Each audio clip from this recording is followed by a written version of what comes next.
ओम नमः शिवाय, जय माता दी, राधे राधे सभी को। स्वागत है आपका मेरी इस नए वीडियो में। मैं हूं आपके साथ स्मिता तिवारी। आज इस वीडियो में हम बात करने जा रहे हैं अहोई अष्टमी के बारे में। हिंदू धर्म में अहोई अष्टमी का त्यौहार धूमधाम से मनाया जाता है। इस दिन सभी माताएं अपने संतान के लिए व्रत रखती है और उनकी लंबी आयु की कामना करती है। इस व्रत को साल के सबसे कठोर व्रतों में से एक माना जाता है, क्योंकि इस दिन महिलाएं करवा चौथ की तरह ही निर्जला व्रत रखती हैं। इस दिन माता अहोई की पूजा करने के साथ भगवान शिव और मां पार्वती की पूजा करने का विधान है। कार्तिक के महीने में कृष्ण पक्ष की अष्टमी को यह त्यौहार मनाया जाता है। इस दिन लोग अहोई माता की पूजा करते हैं। इस दिन सभी माताएं अपने संतान के लिए सुबह से शाम तक न तो अन्न ग्रहण करती है और न ही जल पीती है। यह व्रत निर्जला रखा जाता है। इसके अतिरिक्त शाम के समय तारों को जल देकर उपवास खोला जाता है। व्रत रखने की ऐसी मान्यता है कि यदि कोई माँ अपनी संतान के लिए व्रत रख ले तो संतान को लंबी आयु का आशीर्वाद माँ अहोई की कृपा से प्राप्त होता है। वही निसंतान महिलाएं पुत्र कामना से व्रत रखती है। इस दिन अहोई माता और साई की पूजा की जाती है। ये व्रत दीपावली पर्व से 8 दिन पहले पड़ता है। लेकिन अहोई अष्टमी से जुड़े कुछ उपाय भी हैं, जिन्हें ध्यान में रखते हुए यदि इस व्रत का पालन कर लिया जाए तो संतान का जीवन खुशहाल हो जाता है और उसके जीवन में चल रही परेशानियां दूर हो जाती है। तो आइए जानते इस वीडियो में कि अहोई अष्टमी की तिथि क्या है, पूजा का शुभ मुहूर्त क्या है, तारे देखने का शुभ मुहूर्त क्या है, चंद्रोदय का समय क्या है, साथ ही अहोई अष्टमी का महत्व क्या होता है और वह कौन से उपाय हैं जिनका पालन करने से इस व्रत के शुभ फल प्राप्त किए जाते हैं।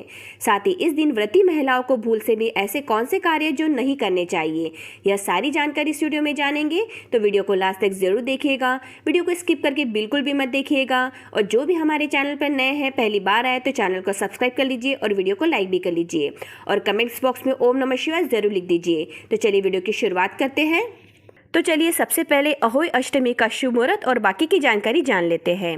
कार्तिक मास की कृष्ण अष्टमी का आरंभ 4 नवंबर को आधी रात के बाद 12:59 पर होगा, यानी कि 5 नवंबर की तिथि का आरंभ हो जाएगा और इसका समापन 5 नवंबर को आधी रात के बाद 3:18 पर होगा, यानी 6 नवंबर की तिथि लग जाएंगी।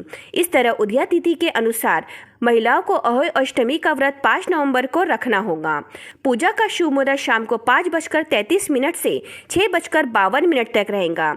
उसके बाद महिलाएं शाम को तारों को अर्घ्य देने के बाद व्रत तोड़ पाएंगी। अहोई अष्टमी के दिन व्रती महिलाओं के लिए तारों को देखने का समय शाम 5:58 से शुरू होगा। इस समय से आप तारों को देखकर अपना व्रत खोल सकती हैं। अहोई अष्टमी के दिन चंद्रोदय देर रात 12:02 पर होगा, यानी 6 नवंबर लग जाएंगी। कृष्ण पक्ष में चंद्रोदय काफ़ी देर से होता है। जो माताएं चंद्रमा को देखकर व्रत खोलती है उनको काफ़ी लंबा इंतजार करना होगा।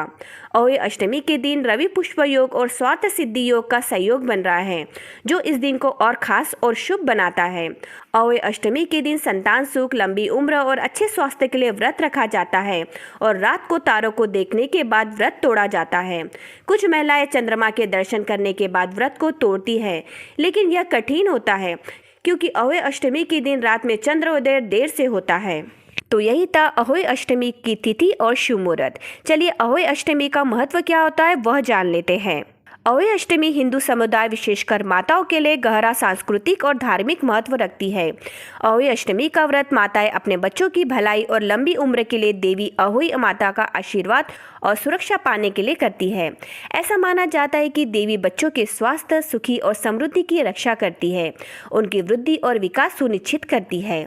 अहोई अष्टमी का त्यौहार एक माँ और उसके बच्चे के बीच गहरे रिश्ते के बारे में है। माताएं अपने बच्चों के कल्याण के लिए अपने गहरे प्यार, भक्ति और प्रतिबद्धता को व्यक्त करने के लिए कठोर व्रत रखती है, विस्तृत अनुष्ठान रखती है और व्रत कथा सुनती है। अहोई अष्टमी परिवार और समुदाय को एक साथ लाती है क्योंकि वे उत्सव में शामिल होते हैं। माताएं अपने अनुभव साझा करती है, आशीर्वाद का आदान प्रदान करती है और एक दूसरे का समर्थन करती है। यह त्यौहार समुदाय के सदस्यों के बीच एकता और आपसी सम्मान की भावना को बढ़ावा देता है। तो चलिए अब यह जानते हैं कि अहोई अष्टमी पर व्रती महिलाओं को भूल से भी ऐसे कौन से कार्य हैं जो नहीं करने चाहिए। अहोई अष्टमी का व्रत का पारण रात में तारों को अर्घ्य देकर किया जाता है।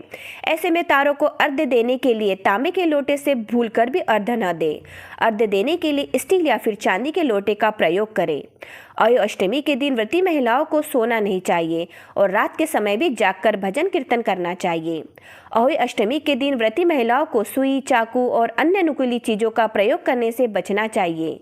इन चीज़ों का इस्तेमाल करने से पूजा का शुभ फल प्राप्त नहीं होगा। अहोई अष्टमी पर तुलसी के पत्तों को भूल से भी न तोड़ें। अहोई अष्टमी के दिन महिलाएं भूलकर भी मिट्टी को न छुए। इस दिन मिट्टी से जुड़ा कोई भी काम करने की मनाही होती है। ऐसा करने से बच्चों को नुकसान हो सकता है। अहोई अष्टमी के दिन किसी से भी लड़ाई झगड़ा करने से बचे, साथ ही किसी बड़े का अपमान न करें। ऐसा करने से भगवान नाराज हो सकते हैं।